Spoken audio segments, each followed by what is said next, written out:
Good afternoon, everyone, and welcome. If you're looking for a seat, there's like lots at the front. It's kind of like church. So don't be shy. Come on forward, have a seat. Most of you are faculty and staff, so, don't be shy. Ooh.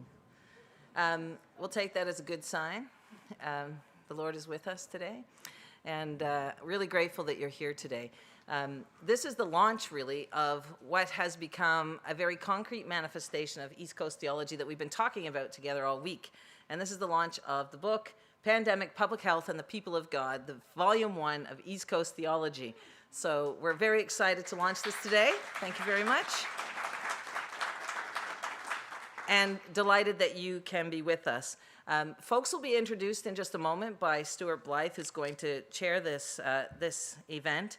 But I want to do two things. One, I'd like to open with prayer, and then I would like to introduce what is East Coast theology, because a lot of people have asked me that this week. Said, what is East Coast theology? And we've kind of got a sense of it here and there through different things that we've done and things that we've talked about.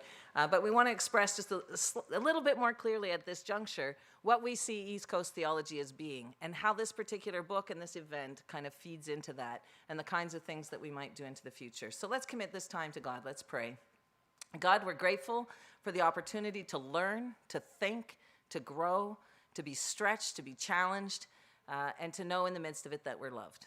And so we commit this session to you. We ask that you would be present here with us and draw close, and we're grateful for all the opportunities we have to serve you with our hearts, hands, minds, and souls. And we pray this in the name of Jesus. Amen.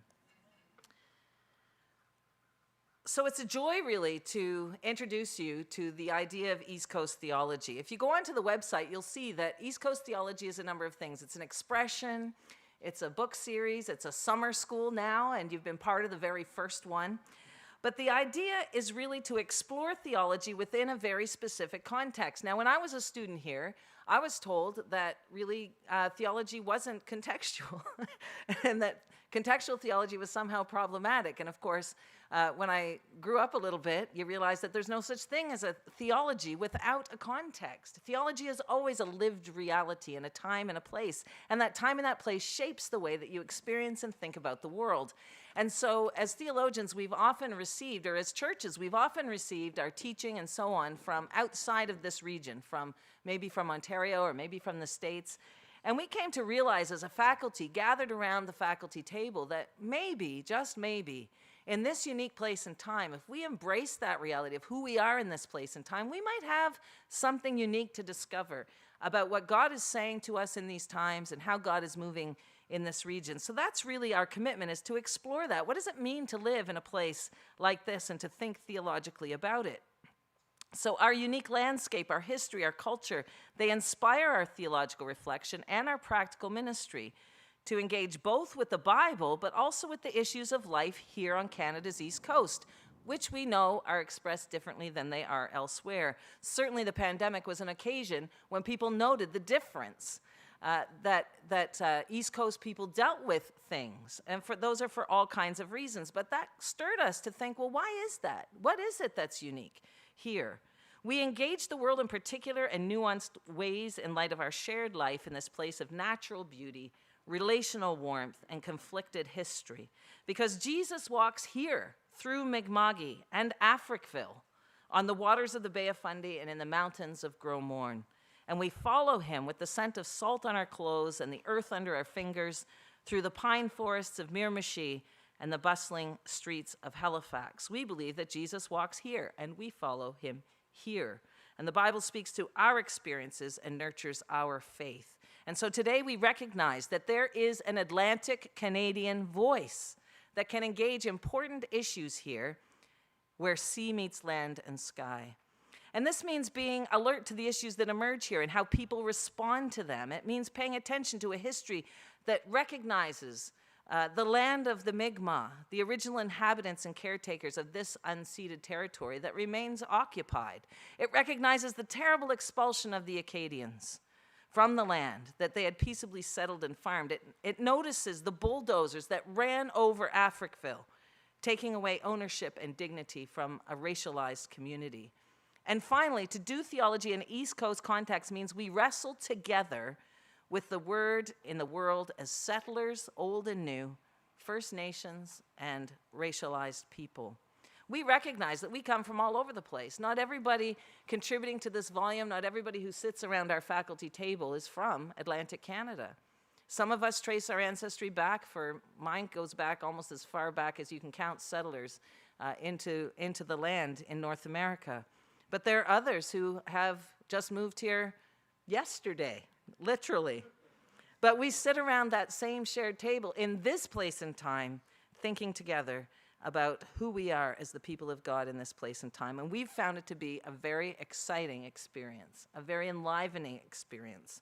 And it's a rare thing to be part of a faculty that brings individual excellence and yet particular gifts to a collective effort that serves today's church. And so undertaking a series like this would be impossible without the teamwork that we have that rallies around the mission and the vision of Acadia Divinity College. And so we want to embrace this unique moment to produce something together that engages the world beyond the walls of the church. And you'll see that's why we have a sociologist also with us today. We don't want to just talk to ourselves. We want voices from outside to join us in this reflection, to challenge us and to change us, that we can always do better in what we do. And so around our faculty table, diverse voices speak and tell multiple stories, but we listen to each other, we learn from each other, and yet we share a common faith and purpose, a unique place and time here on the East Coast that we think is not only for us, but for the church across Canada and elsewhere. This is East Coast theology. I'm going to ask Stuart to introduce the panel, but I just want one note about this book. First of all, I want to thank Melody Maxwell, who very carefully edited this book for us on behalf of the faculty. Thank you, Melody. And Todd Scoville, who worked with her to do that. We're grateful for that work. When we first thought we wanted to do something together, we weren't sure. We bandied about a lot of ideas, and someone said, well, let's do something about the pandemic. And I can be very opinionated. I'm sure you're surprised. Yeah.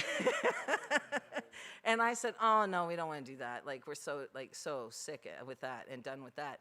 And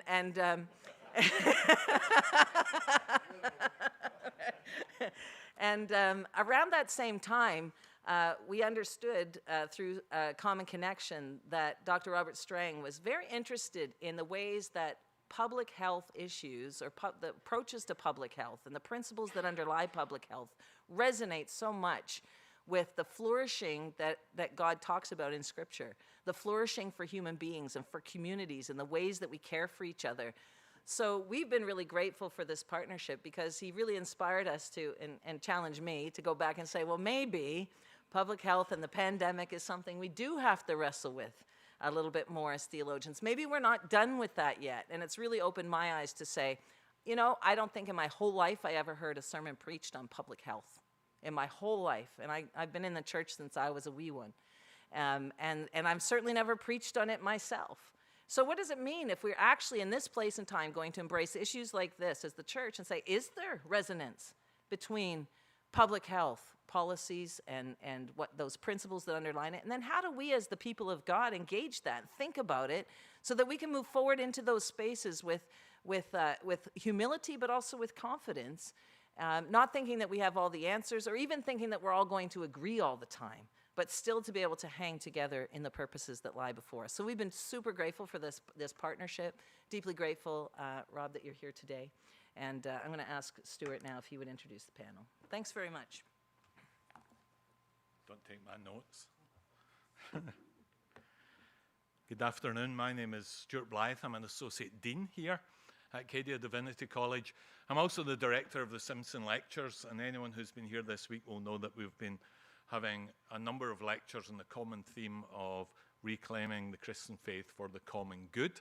And in many ways, this topic has sat right in at the center of that. The idea of this afternoon is to allow our panelists really to engage with one another in a discussion around some of the questions that were raised in the book.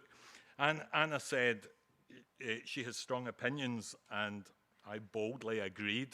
But I would say that what you would discover in the book is you'll read a diversity of opinions around a range of issues about which you might have questions. I won't ask all of these questions today. As this panel unfolds, the discussion will follow a little bit of its own course.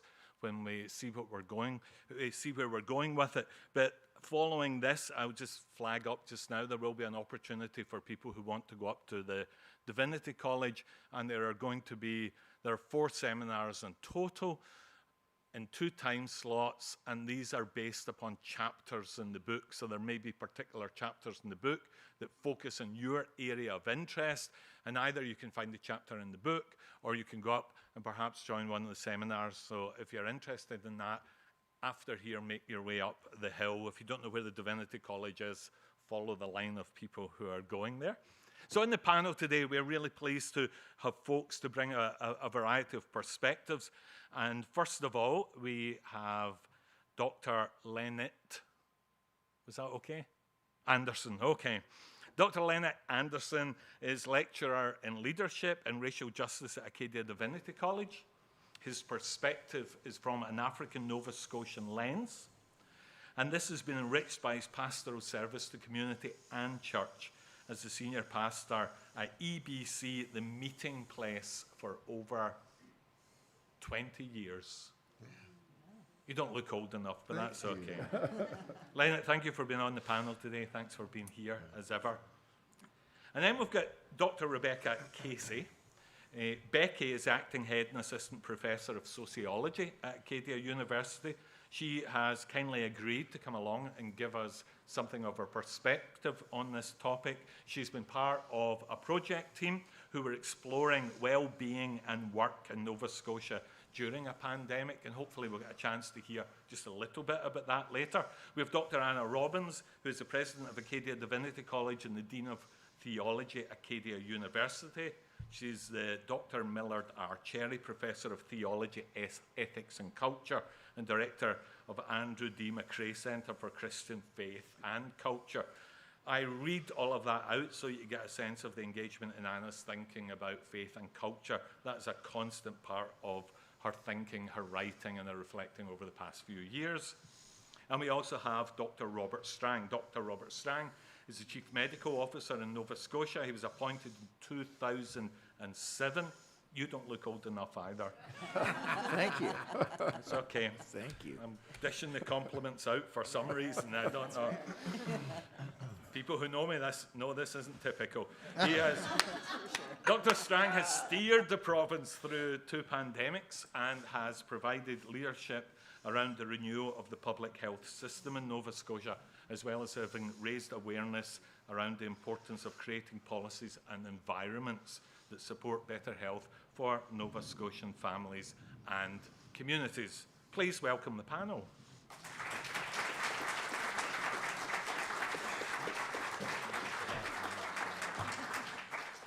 In the book, and part of the reflection was our attempt to respond to some of the vision that Robert has. And so to get the panel started, what we are going to do is just to ask you if you would come, just briefly outline that vision, and then we'll begin to engage with it and take it from there. Thanks very much.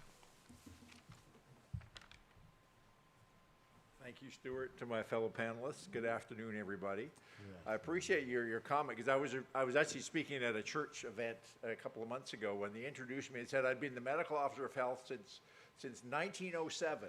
And I thought, have I aged that much during the pandemic? I know the pandemic's been worrying, but anyway, so I appreciate that. So I've been a public health specialist physician for 25 years now. Did finish my residency in 1997, worked a couple of years in BC, and then came to Nova Scotia.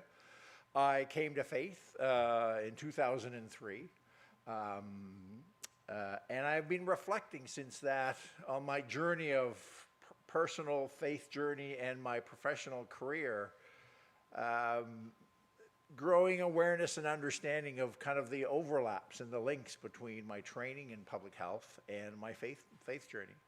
So in public health, I certainly know that we look at layers of what contribute to health. It starts with the individual, but certainly the individual is in the context of a family and a community and a society, and all those factors which actually determine our ability of how healthy we can be or not. But and if I get things theologically wrong, I beg your forgiveness ahead of time. But my understanding of the Bible starts, as individuals. We are meant to look after ourselves. We're all on here for a purpose. God has given us a purpose. So we can't fulfill that purpose unless we keep ourselves healthy. And when I say healthy, I don't just mean physically healthy. I mean mentally healthy, socially healthy, spiritually healthy. So we have to do what we can to look after ourselves so we can fulfill God's the purpose that he has for us. But again, that is embedded in our family. The Bible is very clear around the importance of family and community, and those are embedded in the principles of love and caring for each other in those contexts. And then we get into society where I'll show my kind of thinking and my own personal and even political biases, where the roots, there's some core principles of public health around fairness, equity, social justice. My understanding and my faith is that those are key and embedded as core principles is what Jesus calls us to around fairness, equity. Some people need more help and more supports than others. They need a helping hand. And social justice. The Bible talks about we need to care for the poor, the widows, people in prison. That is social justice in action. So that's where my start was around where I go with this, and I've never really found a place. And then the second pandemic, the first one was H1N1 2009, and people don't even really acknowledge that. It was nowhere near at COVID. But as we started to get into COVID, I needed to reach out.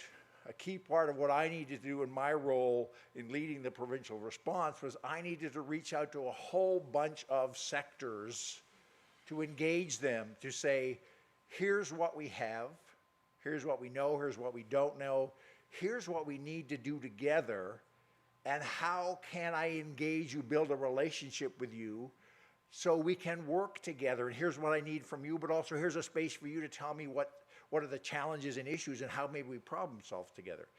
And including that, I reached out and tried to it's not as easy as it may sound, a forum to connect with faith leaders across the province. And I think that was fairly effective. But through that, then I also got connected into Pray Nova Scotia. There's a group of Christian leaders who were praying for Nova Scotia. And I was asked to come several times. And I think that was an important part of our response here in Nova Scotia, where we had people very deliberately praying into our response and praying for people who were involved. But out of that came this conversation I started to have with a few people, having my vision about how do I connect and try to get people who are more on the theological side to help me articulate and put on paper the concepts as I just talked about, the overlaps between my work in public health and my faith journey and what I see as many of the parallels.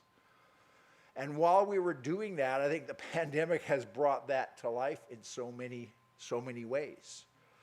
I think we were reasonably successful in Nova Scotia in terms of our response, in terms of controlling the virus and minimizing the impacts, but also finding a balance that balanced the control of the virus, but also using the fewest restrictions and as possible for the least amount of time possible, and minimizing the impacts of restrictions.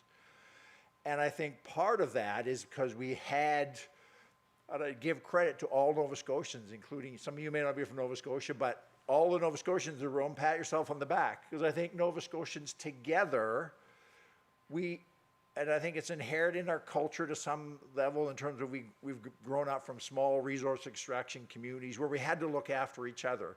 But there's something in our culture on the East Coast where we can respond when there's significantly serious events, and we know to dig into the way we get through this is by putting myself second and putting my community, others first.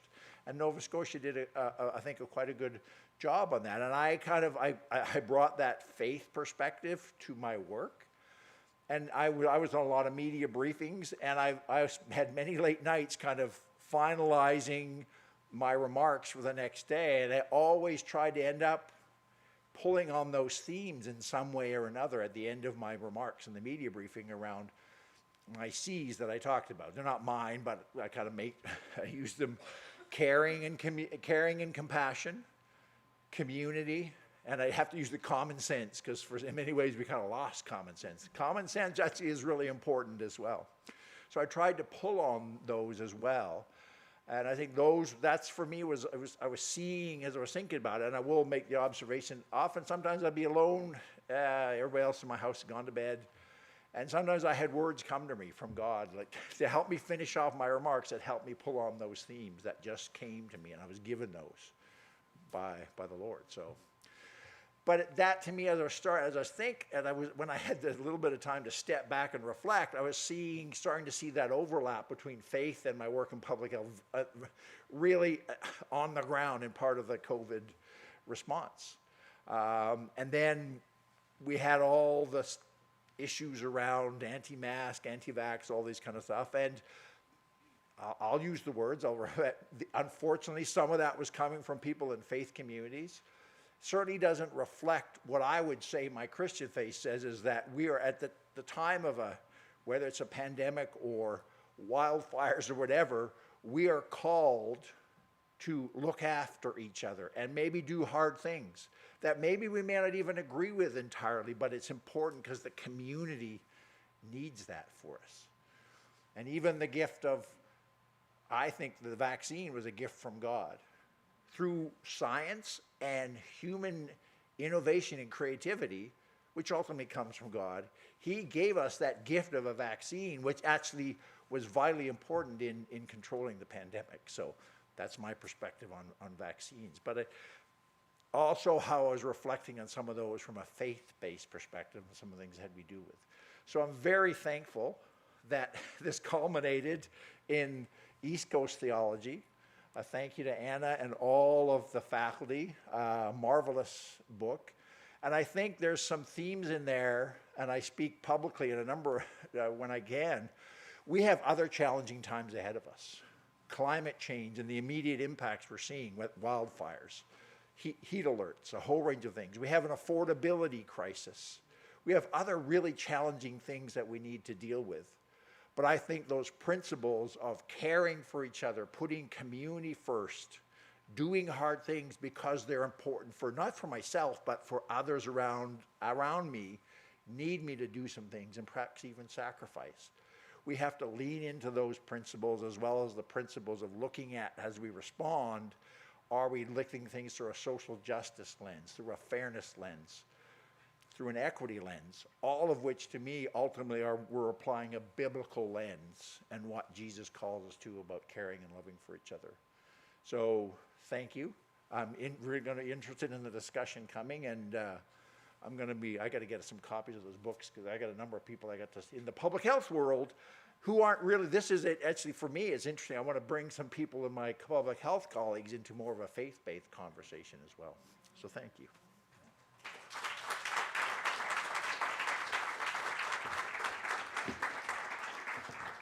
Thank you very much.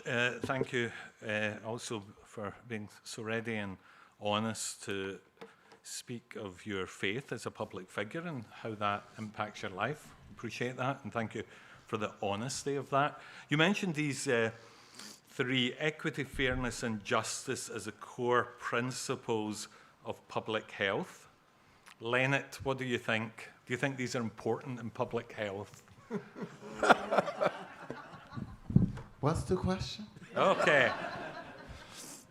Do you want me to repeat it? Yeah, sure. Okay, I wasn't certainly. listening. Okay. Equity, fairness, and justice as core principles of Core public principles. Yeah. That's why he's a dear friend. We choose to agree. And yes, sir, I would say definitely a defining moment for our church is when the Nova Scotia Health Authority, it was a defining moment when they asked us to be a strategic partner, and realizing that we had to be equitable. in the distribution of reaching residents in Nova Scotia. They understood that there was a hesitancy, a mistrust due to historical practices and the gamut, I speak to in the book. But it was an opportunity for us as a church to embrace the moment, really to stand in the moment. And I believe that there's an opportunity for every church to embrace the element of justice. There's just living, there's righteous living, as being his representative in the world. And so we gave our yes and amen. It was unanimous with our board of directors to seize this opportunity, because for us, the church had to show engagement to especially marginalized or ostracized residents. And so I think that's all I want to say at the moment. But yeah, for us, the ability to give voice and to lead the way, and to understand that there had to be a culturally responsive approach. Our church was the first to hold it in an African Nova Scotian community. And the environment, I didn't think people would be so excited to receive a vaccination. The joy, the excitement that was in, and I'm saying, what is going on? There must be something in this vaccine, right? There was. But I just couldn't believe how excited that people were in this safe space, a place where they trusted those that were administering the vaccination. So it's not lost on me that because the Nova Scotia Health Authority took a culturally responsive approach, what does that mean? Representation matters. What does that mean? That those who were caring and administering and supporting were people that reflected my ancestral heritage.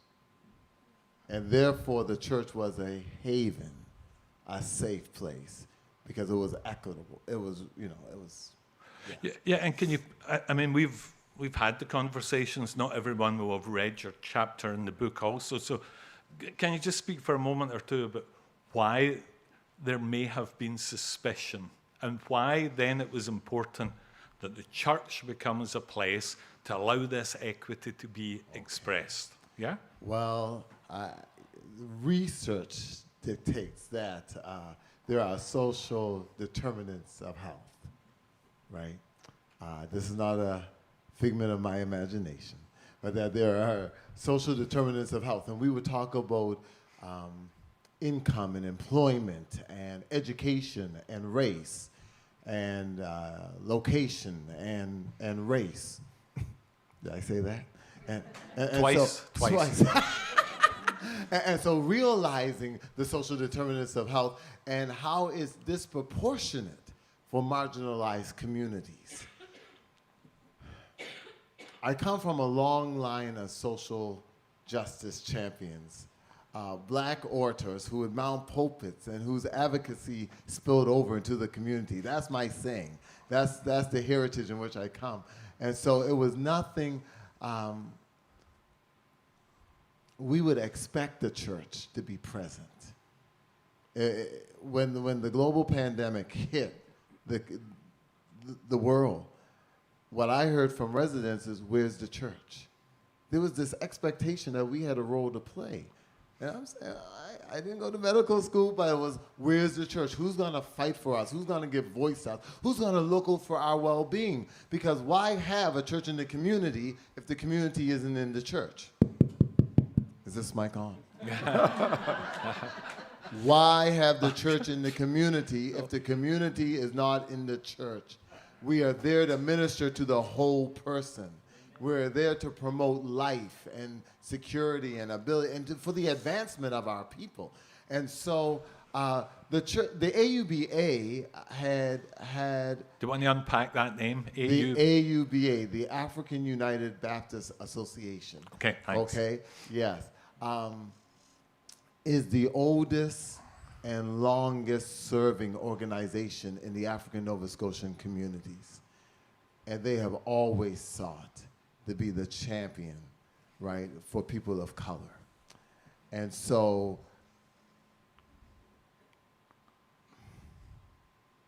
the church has always been at the forefront. It's been the one place that has given validity to our lived experiences. Yeah. You know? And so when there was a mistrust because of how treated in healthcare, in the hospital, I don't know how much you want me to go into detail, but there have been stories of even when ambulances approach and come into the home, and instead of looking at the wound to be, looking in the living room, looking in the kitchen, so there's just this angst, there's this anxiety of, we would have our mothers say they overhear that there's a higher tolerance among black women, and so they don't need as much medication, or that we're really faking the disease or the issue because we just need drugs. And so, I just had a terrible experience at the Doctors General, just walking in, looking my authentic self, and being referred to as Snoop Dogg. That was just last year. So when I say there's a hesitancy, so they said, if they're not going to come to us, we will come to you. And this was an opportunity for strategic partnership. And I think that when we had a prayer meeting down in Africville on those sacred grounds, the chief medical officer was there praying that God would heal our land in Africville. So Anna, what do you think? Equity, fairness and justice, public health system? Well, I became a theologian because of a passion for justice. I'm trying to figure out what faith has to do with all of that. Because many of us grew up in churches and in contexts where the gospel is somehow separated from our public life.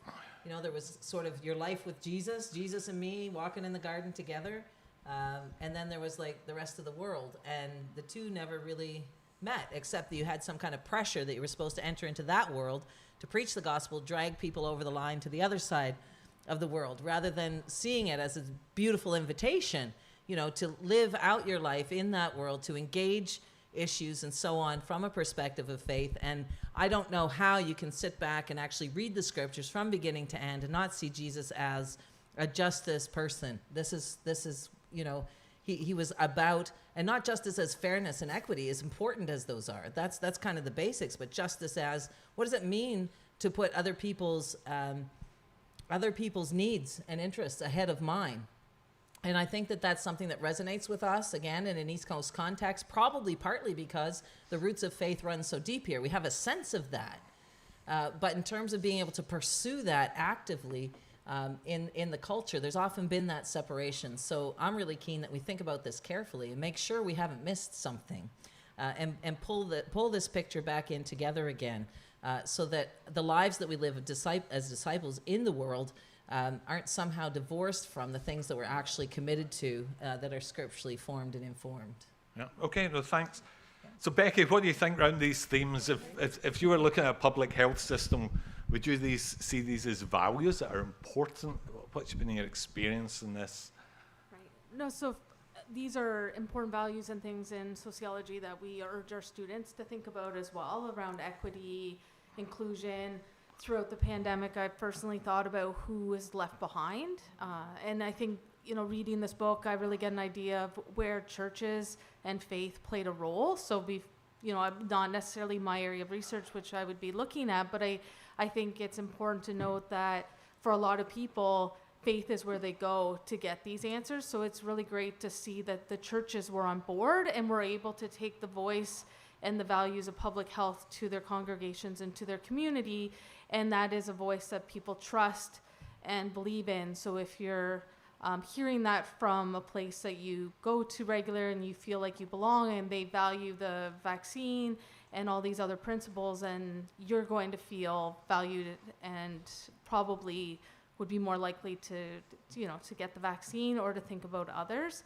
And so, I think it is important to just think, as we come kind of out of these first waves of the pandemic, is like, who was left behind and what was the role of different organizations, faith being one of them, to just make sure that we protect all members of our society and make sure that they all have a voice and that we do come out of this together.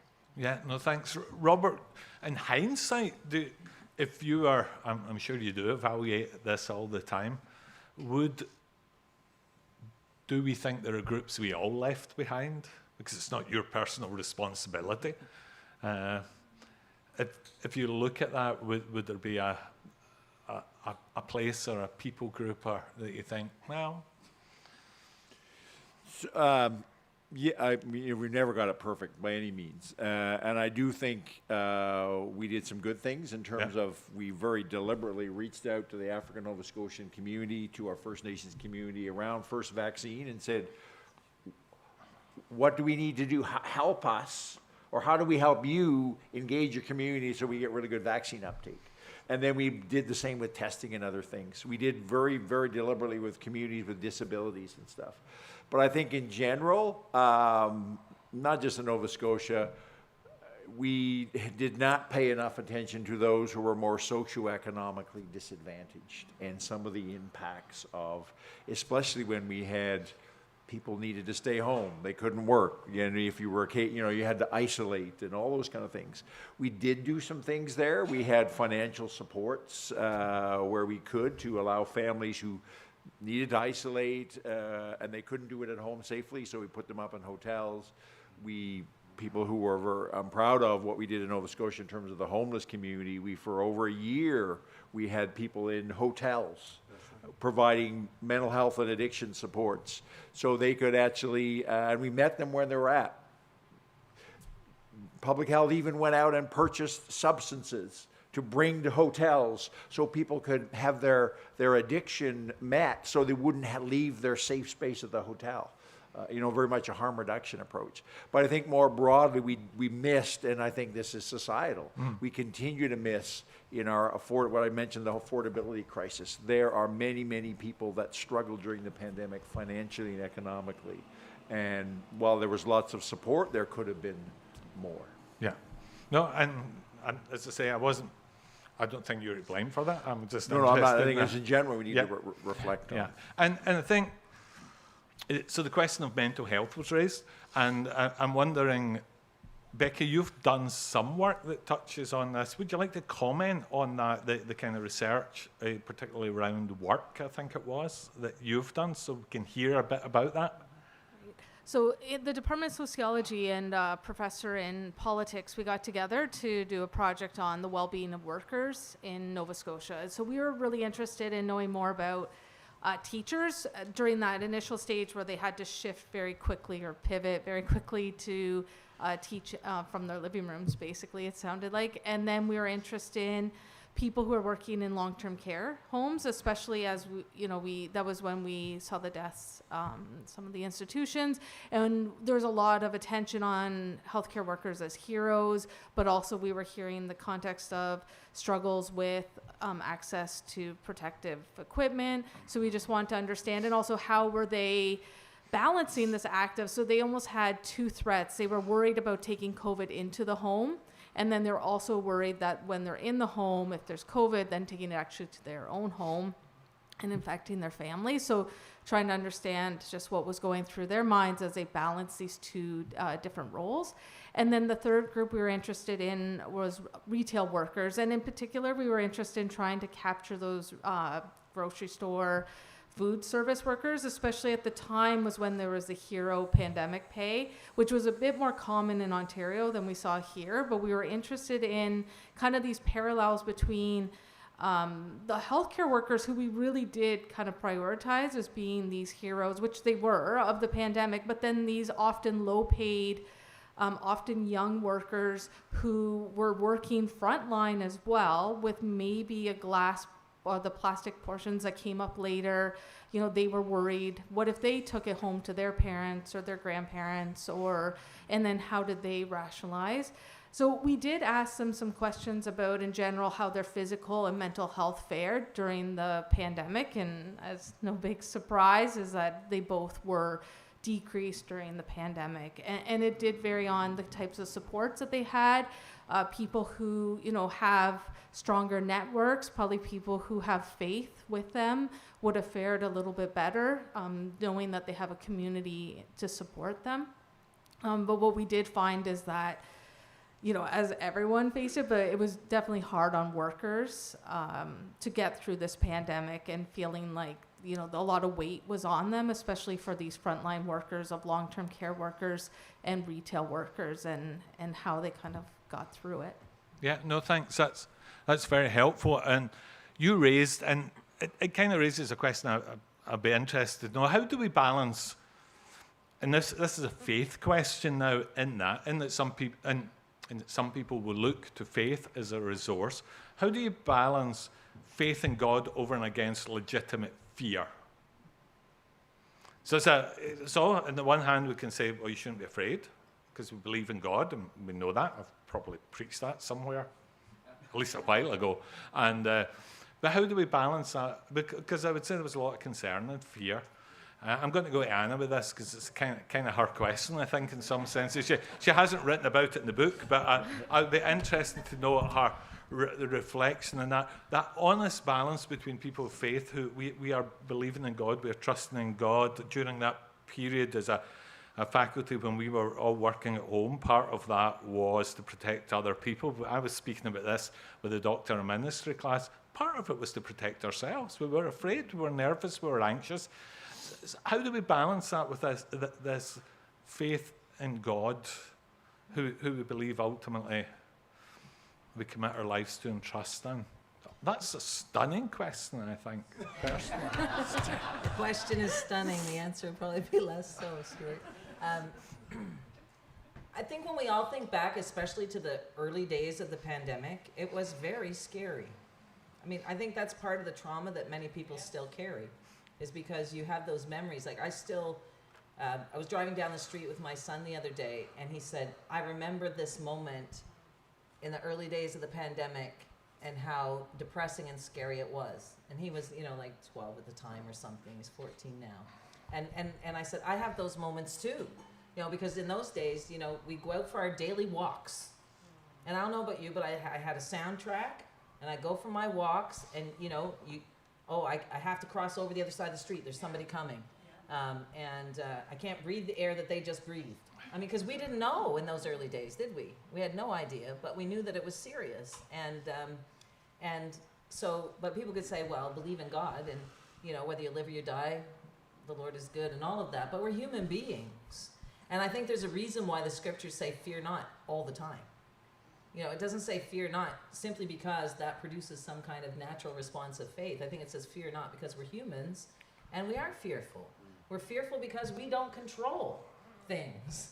And we like to pretend we can control things, but actually there's so much we don't control. And it's when we feel completely out of control.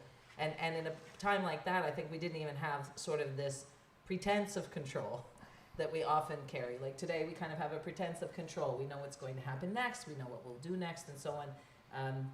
Even if we don't, we at least have that pretense. But at a time like that, you've got nothing.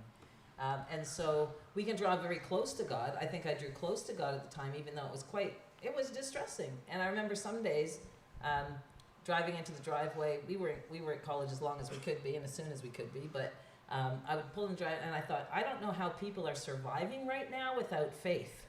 Right. And it's not because my faith was so particularly deep at the point, but it was because it was the only thread I had. And when you're fearful, faith is that knot in the end of the rope that you hang on to for dear life.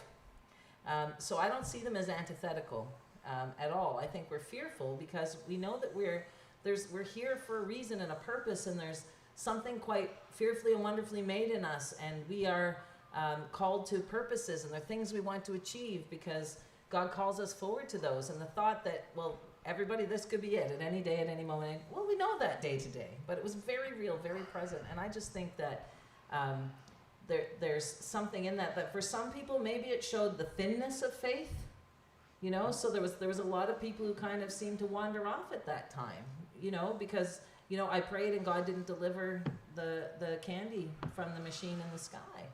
And so it was a time really of a testing of people's faith, I think, to say, is it okay to be afraid? And if I'm afraid, does it mean I don't have faith? And I think we can hold fear and faith together, and that they testify one to the other. That if you have faith, it doesn't mean you're never afraid. And if you're afraid, it doesn't mean you don't have faith. Having said that, I think once you push into a life of discipleship and you do draw close to God, as he says, draw close to God and I will draw close to you. We did find God drew close. And I don't know about you, but my prayer life was probably more vibrant during the pandemic than it's been for an awfully long time. So fear can produce faith as well as I don't think it's an absence of faith, I guess is what I'm saying. But there is a limit to how much fear you can live under before you really do need to surrender to God and say, right, whatever happens, whether I live or die, I live in the palm of Christ's hand. So Yeah. that's Okay, those are my yeah. initial No, thanks. reflections. And Robert, were you experiencing? Yeah, please come in. Yeah, no. So, I view it as it's not that we're not meant to be or allowed to be fearful, but I think for me, having a faith allows our fear not to paralyze us. Yeah. So I can be afraid, but I can also trust in God, and therefore I am meant to then do what I can do while I trust in God. It doesn't mean I throw up my hands and just either be paralyzed or just be totally inactive. I'm also meant to take charge as much as I can.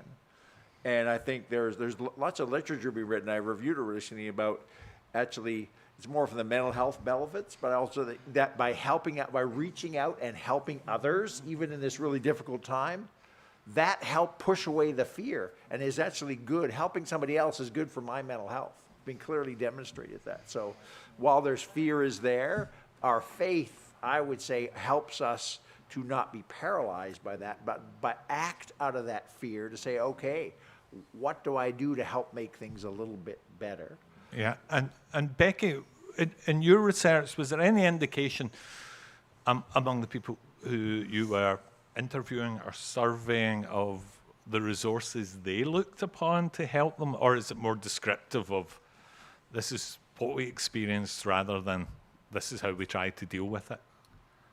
Yes, it was all survey based, but we had some long answer questions. I can't recall if we really got them to think about where they went to for support, but I do know there were references to family support and even when you're separated, how you could stay connected through, this was done kind of still while we were kind of in the early waves, maybe it was the end of the first, second-ish wave that we did these surveys. So it was pretty early in the pandemic of when people still weren't really sure when things would kind of get a bit more normal, whatever that does look like. And so and I think coworkers were a really strong support network for people, especially when sometimes those were the only people that you saw other than your family.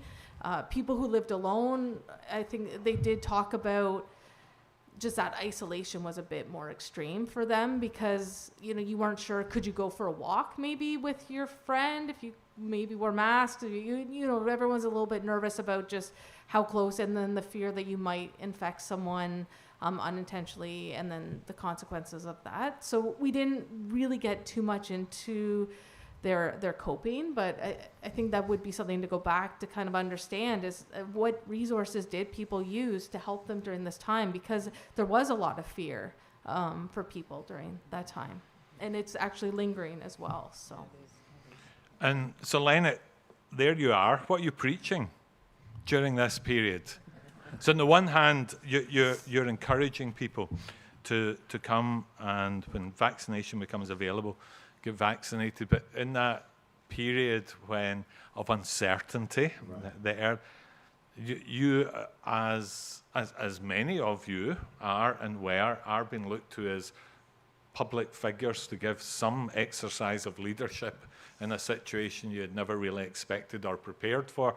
You have to stand up or in front of a screen. Sunday best Sunday. Do you remember? What were you saying to people? I don't remember. I don't. I remember, and I feel bad now because we had little, I had my little phrases, faith over fear, and worship over worry, and love over hate, and so we were all like woo woo woo, trying to get people, but to really to embrace the reality that this is difficult. We are struggling. We are.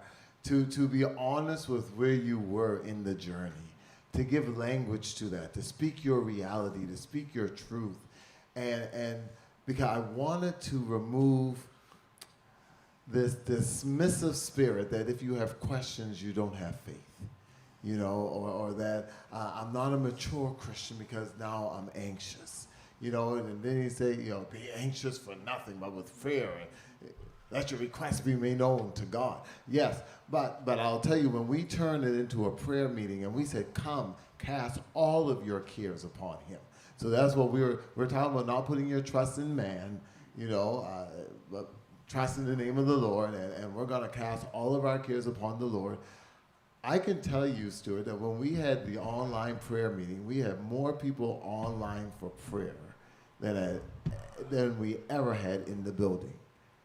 I just remember going and swiping and saying, wow, 30, another 30. Wow, how many people, like y'all can't come when we're the gathered church, and now you're coming as the scattered church, you know? And it because, again, people needed to have something to believe, someone to believe in, that he is sovereign in all of his ways, that, you know, he's mindful of us, and that this is when we can cry out in our lament, in our uncertainty, that our steps are still ordered, that the pen is in his hand. And so we were just reminding people of what they already knew. That, you know, I'm convinced that a faith that hasn't been tested is a faith that can't be trusted. Oh, there's one of your sayings. Say it again. A faith that has not been tested is a faith that can't be trusted. Real faith is proven in the furnace when the heat goes up, right? When the wave comes in, and in whom do I believe? Either I say that it's in him that I live and move and have my being, or it's not. Yeah, and yet you're still encouraging people to be honest, and also to wash their hands. Right. Yeah. Because we for us, we were just really, we went through, I remember going through the book of Hebrews and just saying that faith is not just a noun, it is a verb. And that by faith, they did this, and by faith. So let's believe God and do. Let's put our faith on display and show people that we're going to be the church. We're going to be light in this period of darkness. We're going to, you know, in this period of uncertainty, we know in whom we believe. And so it was a simple message, you know. Didn't have to go to seminary for that, no. But but again, it was just reminding people of what they already. I know that was terrible. Pray for me. Oh, yeah, okay, I think I'll move on. Yeah. Yeah, and I want to move on because, okay, in the middle of all of this, there were tensions. Of course, there were tensions, and there were probably moments when all of us thought, oh my goodness, what's happening? Why has that decision been made? What do I feel about this? Now, that's not simply a global or even national or even provincial, but sometimes even at a local level. Why are they doing that? Why are they not? I remember being approached by someone, and it was just in my space, and I was kind of like, don't you know the rules? Stand back. And I conveyed that by the way I looked. And so right at the heart of all of this, and Anna, you write about this, and the needs of the many or the one. And this was where a lot of our tensions in the end centered around this is that who are we going to defer to? We're having to make decisions here. We're going to defer to the one and their freedom and their opportunities, or to the group and what groups over and against other groups. Anna, do you just want to comment on your opinion on this, and how was that part of all the negotiation of what was going on? If you want to know more about this, that is the focus of Anna's chapter, and Lennett's chapter really focuses on the work of the African Nova Scotian community churches in the middle of this, around the themes of equity. Becky, you picked up on the theme. So people they could go to work, but if they go to work, are they taking COVID with them, and therefore they'll harm other people if they don't go to work? And it seems to me this is a real tension at the heart of all of this was, who are we going to value? So Anna, a quick thing in your opinion, and I'll ask others about what they think, about what you think. About everything. No, just about this. Yeah, I think so much of when we wrestle with issues like this, we're running up against this tension between what we think is individual autonomy, that I make decisions about my life and my life alone without recognizing that our life is actually formed by interactions with lives with everybody else. And not only that, but it's a bunch of individuals then who make a community. The community itself then acts over and against individuals. So this tension is always and enduringly with us. And so the idea that is often conveyed, we live in a time and a place in Canadian culture where we think we are autonomous. And what needs to be protected above all else is our autonomy, our right to decide for ourselves. But there is also a part of our heritage and how we exist that has to acknowledge the collectivity. And some people really shy away from that kind of language and that word. But there's no way that you can convince me, either rationally or theology over against rationality, but rationally, theologically, biblically, or any other way that we exist any other way than as both individuals and communities. And that is sometimes a tension, because what I want to do with my body and myself might clash with what maybe the majority are thinking or doing. And there are times when people of faith will say, but this is not what we think we're asked to do. And so there's kind of a heroism in standing against the collectivity. But there are other times when we're just being difficult, actually. And we just, and rather than understanding that maybe this is a time when I can put aside what I think is right, if I'm listening carefully and I'm listening rationally to the science and what people are telling me, and overall, then maybe I need to question myself on that one. There are other times when it's the other way around, and when in my chapter on this I talk about the kind of, there's the rational thing to do sometimes, and sometimes there's the loving thing to do. So for me, what that looked like in the early days of the pandemic was, if you're asked to mask, then you mask. I might find it uncomfortable. I don't mind it that much, really. But if I find it uncomfortable, that doesn't matter. This is for the good of everybody. Science tells us this. We're listening to this. We're watching that. And so that's what we'll do.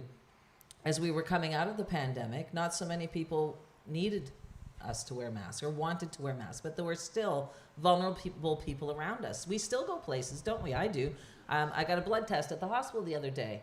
Everybody's masked. They're still asking you to mask. I'm fine with that. I'm happy with that, because there are a few vulnerable people who need us to love them, and we love them by looking out for them. So I think it's a constant dialogue we have to have between balancing what we see as our individual rights to express ourselves, to live ourselves our way, and to remember that we are part of a society, and that society forms us and also makes claims on us. And it has to be that ongoing dialogue. And sometimes we'll feel comfortable with it, and sometimes we'll feel uncomfortable about it. But I think we have to be asking the question, is this the rational thing to do? And is it the loving thing to do? And that's how I approach it in the chapter. And I also talk about Spock, if anybody's interested. You do. Yeah, that's a very good quote. Becky, what do you think about that from your research and as a sociologist? Well, it's something that I've been thinking about, just how at the beginning of all of this we were better at thinking collectively and how to protect everyone. And then as we move further away from that initial waves of the pandemic, is that I find even when people do want you to mask, there's still this resistance. And so I think that we're not really thinking about the collective as much as we were in the earlier stages. And I question just what has changed. And I think it's because we gotten used to kind of going back to what we had before, maybe, is one reason. And the other thing that I often think about, just because I'm interested in work as well, is just that, like, we did want to protect people, but then there were these few workers who did go out to brave the public, in terms of these retail workers in particular, who probably didn't have paid sick days from their employers. And so if they got sick, then they were going to be without pay.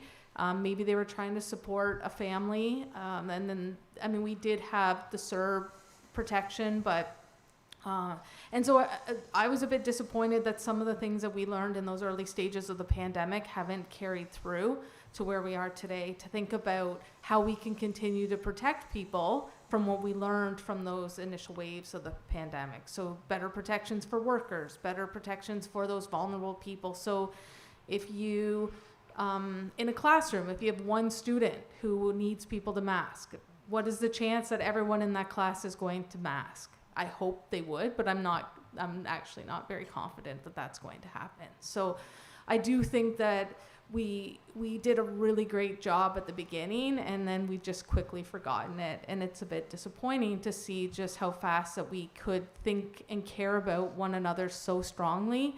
And now I feel like we're kind of back to this individualistic view. Yeah, Rob. Yeah, I know. I think some of that is human nature. I mean, from my perspective, the first 2 years, as I said, the vast majority of Nova Scotians kind of understood and stepped up and did what they needed to do.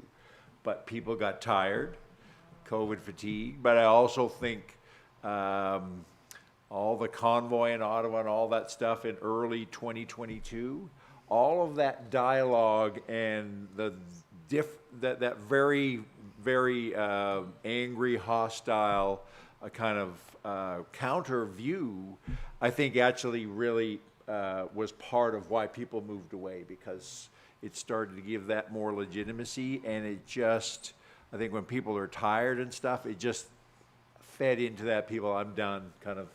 So that's, so I think we need to understand. I think my own opinion is that having those views brought out in the open as a country is good for us. We can't pretend that they're not there. Now, how do we deal with them, right? Let's not pretend that that's just in the U.S. We have those things. But it is human nature over time. That's something we're talking about a lot. How do we have a flu season every fall, winter with RSV, and we're going to have COVID again. I've said it publicly before. We were collectively far too complacent about influenza. There are many people that die every year from influenza, mostly frail elderly, that we never even noticed pre-COVID. So how do we actually, from a public health medical's perspective, say, even around respiratory viruses, there are times of the year where we all need to step up our game. Not for me. I'm getting up in the age where I'm starting to, 2 more years, I'll be in that higher risk group. So, but it's for those frail elderly or somebody who's immune compromised in my community that I may not even know their health status, but they're, so how do we continue to remind ourselves about that collective need? And I said it earlier in my remarks, but this is an opportunity that I see for the church to really be part of this, reminding us collectively, how do we step into this space and be more collectively minded, but then we back it up with actions. We serve each other, especially the more marginalized. In a way, it's an opportunity to actually have the church to be seen and be actually being more relevant to those who aren't in the church. My other comment I'll make is that around vulnerable workers. There's a lot that we need to understand, and the term's been used about the kind of the caring economy, that we have many positions in our society which we have historically undervalued, underpaid, and they're the caring positions. They're, whether it's the teachers, the early childhood educators, the continuing care assistants in long-term care, the people who work in small option homes with people with disabilities, people on the front lines in retail, all are really important, otherwise the communities don't function. And they're very often women, people of color, recent newcomers to Canada, etc., that we underpay. So we can't forget this and say, we need to think about actually what types of work do we value and what type of training does it require to be that, which is a reflection of value, and how much we're going to pay for those. Yeah. But I think that's a really important discussion that we not lose about who is valued in this caring economy. As we age, we have more things that can be done virtually or without actually artificial intelligence or whatever. We're still going to need people to look after each other, and we have historically undervalued that type of work. Yeah, and I'm going to come to you, Lennett, but if I was jumping in this conversation, I would say your statement there, I would agree with absolutely. We cannot benefit from a good public health system by putting the responsibility for that on the people who work in the system, who often we don't pay and treat well. That's my view. It's in the book as well, but nevertheless. Lennett, do you want to comment on this community? We're going to wind up in a moment or two before, while you were thinking about an answer to around this question of individual and corporate. I will just comment a couple of things that were mentioned that might be of particular interest to you. So there are reflections on the convoy. Is going to be one of the seminars that will take place up the road. So if that is something that is of particular interest to you, that will be discussed on one of the seminars this afternoon. And in addition to that, it's not being discussed today, but there is a chapter on the book saying in Christ there is no vaxxed or unvaxxed. So just in case there's a couple of the more the issues that you're thinking, that's really the issue I wish we'd spoken about today. I'm not covering them all here, but there are chapters in the book, and there will be some discussion on that further. Lennett, individual and the one or the many. The one of the many.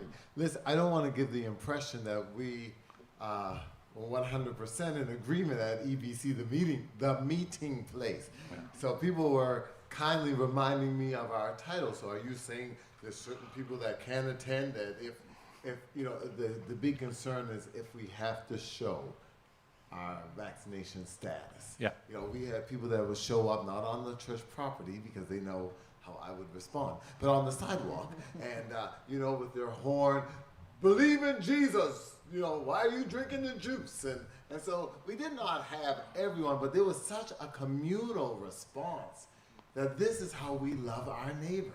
This is how we put our faith on display. And so I had more yes and amen than not, right?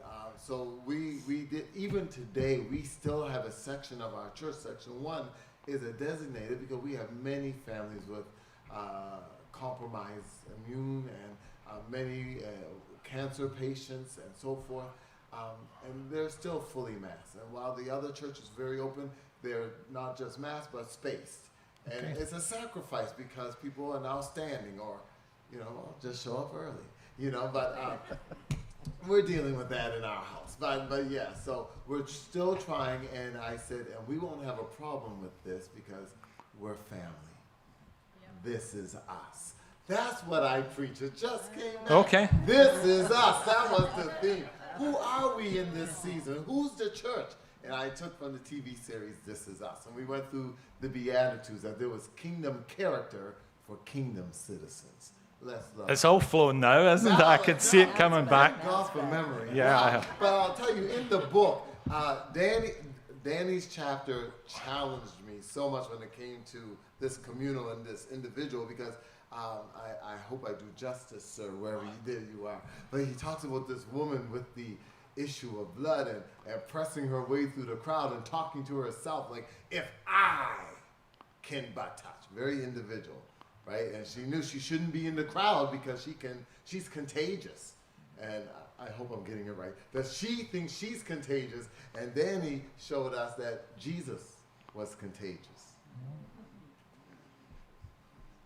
That not just her as an individual, but everyone in the crowd had access to the healer, to the Savior, to wholeness and salvation. And so you know, but what I love in the story, Stuart, is that it was one line in the Holy Writ that says, and she came from behind. Through my lens, that meant so much. To come from behind the starting line, from a place that's been ostracized to a place that you're not accepted. You shouldn't even be in this crowd. Yeah. And yes, she made her way. She focused on God. And so she came from behind. And then again, the first chapter with Hagar. Again, because I see it as individual, and we can have all kinds of attitude. You know, she should have just been happy that she, you know. The fact is that she was enslaved. Yeah. The fact is she was told to give her body for sexual activity. The fact is she did but the fact is God did visit her and reminded her, you're precious in my sight. So again, it's just what I'm trying to piece, I hope I'm making sense, this individual and this corporate and this communal family of God. You know, Abraham, the blessing is not just you, but all the peoples of the earth Okay. will be blessed. Yeah. No, thank you. So as I come in, Becky, one question I'm going to ask you. We asked you to read the book. Was there, do you have an impression? Was there something stood out for you, or is something you thought, well, that was interesting, or just a comment I'm interested to know? Just to put you in the spot right at the end, really. Yeah. So.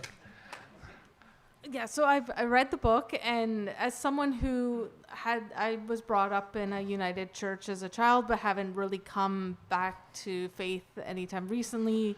But I do have a connection there. But it brought back some memories of my childhood and in the scriptures. But it also just made me think about things that I hadn't really thought about, and to make sense of what has happened through the pandemic through a different lens than the ones that I read about and teach in my sociology classes.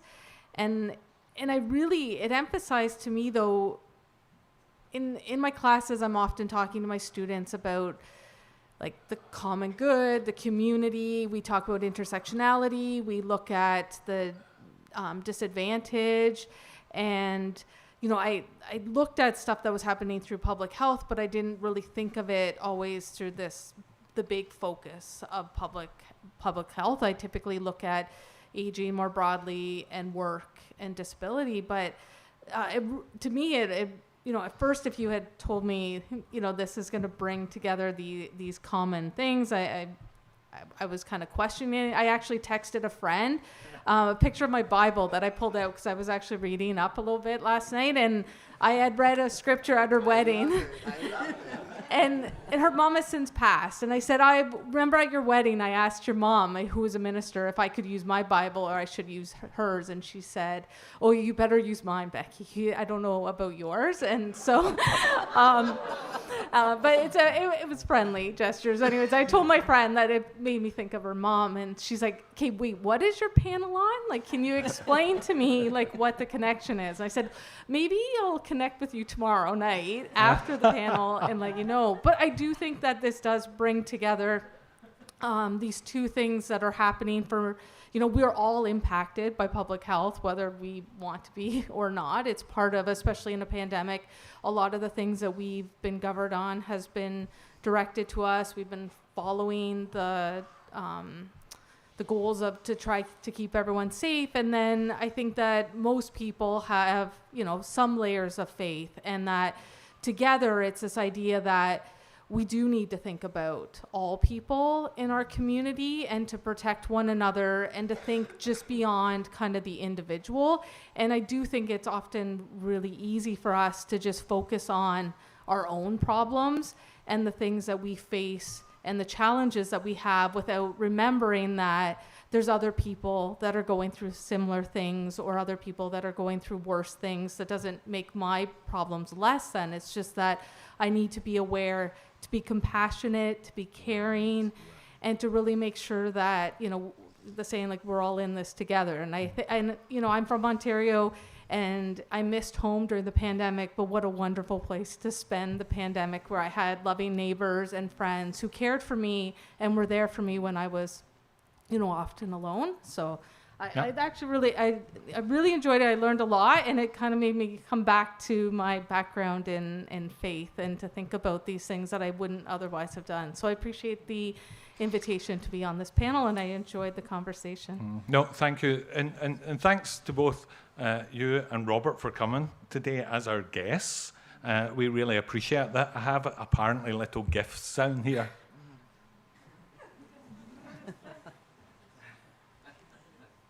Mask. It's not a tie. It's not a tie. Thank you. Thank you very much. Yes, there we go.